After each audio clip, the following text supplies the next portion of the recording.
guys? So going drifting tomorrow, as you probably saw in the title of the video, but I wanted to do a quick overview of the new project just to see if anyone's interested, if you guys want to see a video on this build or just keep recording drifting stuff in the E36. But this is my 91 or 2 S13. It's a 240 SX hatch, as you can see by the back there, and I'm putting a interesting engine in it. I probably put it in the thumbnail, so you already know what it is, but I'm just gonna give you a quick overview before I go into the drifting stuff. So let's see a quick look. So here it is. Ignore the sorted tools all over the ground. I've taken a few brackets and stuff off of it that I don't need. But if you're familiar with Volkswagens or Audis, especially the like 2000s to 05 era, the Mark IVs and the B5 Audis.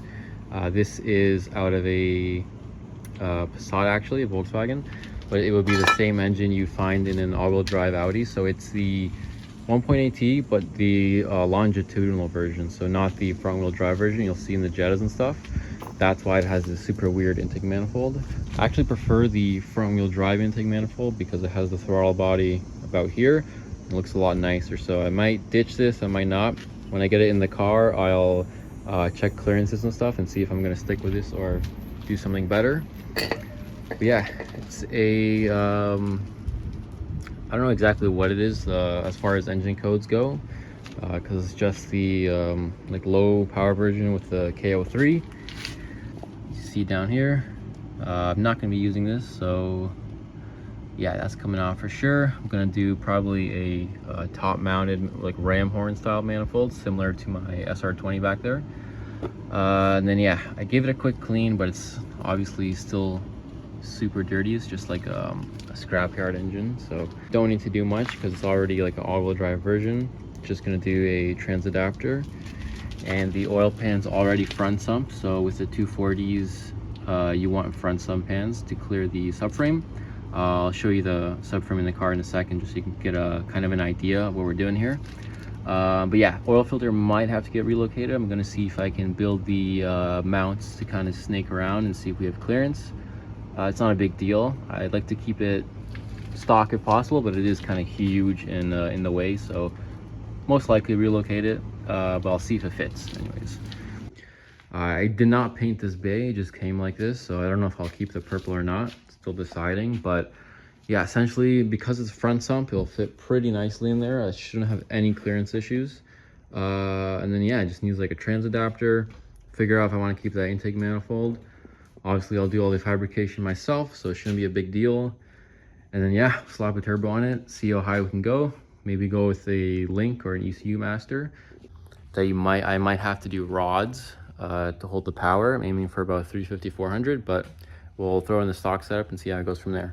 Again, just a super basic overview before the drifting clips and stuff starts for tomorrow. But yeah, if you want to know more about the swap, or you want me to film or document more of it, I'm glad to record that. But yeah, for now, just a quick overview. Let me know what you think in the comments, and I'm gonna finish working on the SR car and get over to the track.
session out of the way. Did a couple test hits with the guys. Looks like tire life is going to be an issue here.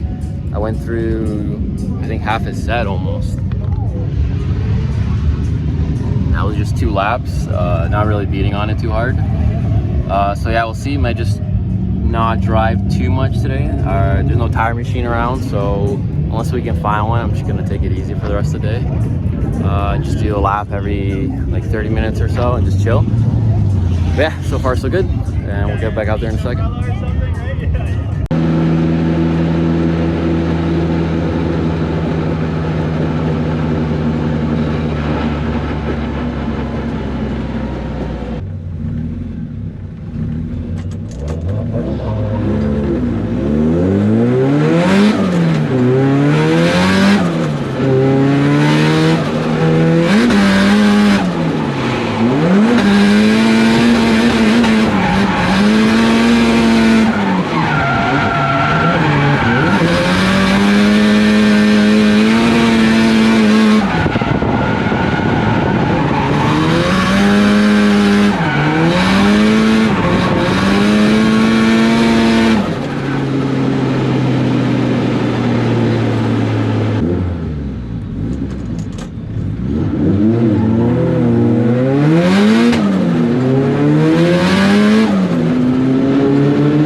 Car was feeling a little weird steering, but you know, still drove okay. And I noticed that the wastegate tube is actually hitting the steering shaft. Now I had this same problem in the final bout and I had to rotate it, but it looks like this bolt just vibrates loose every so often, so I'll have to keep an eye on that. But I'm gonna rotate it again once the motor cools down, and then we should be good to go back out.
another couple good laps.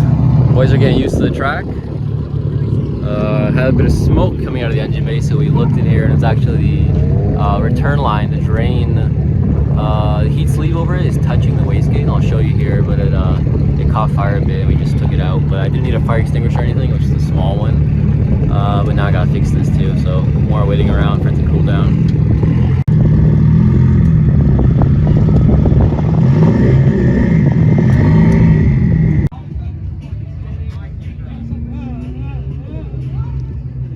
Crispy.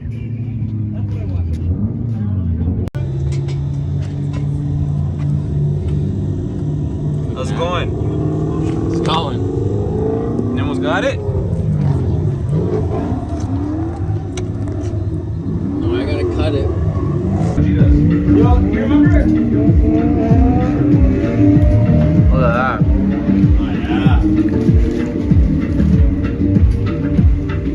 Got no walkout anymore. Alright. Well, just don't be no. Alright, I gotta go. I gotta go, man.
So that's a wrap for this one. Ending it early without much driving here. There's no tire machine, and my tires are pretty dead.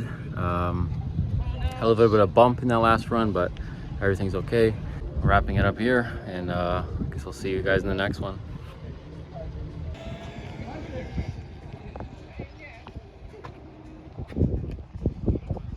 Oh shit, it was a video.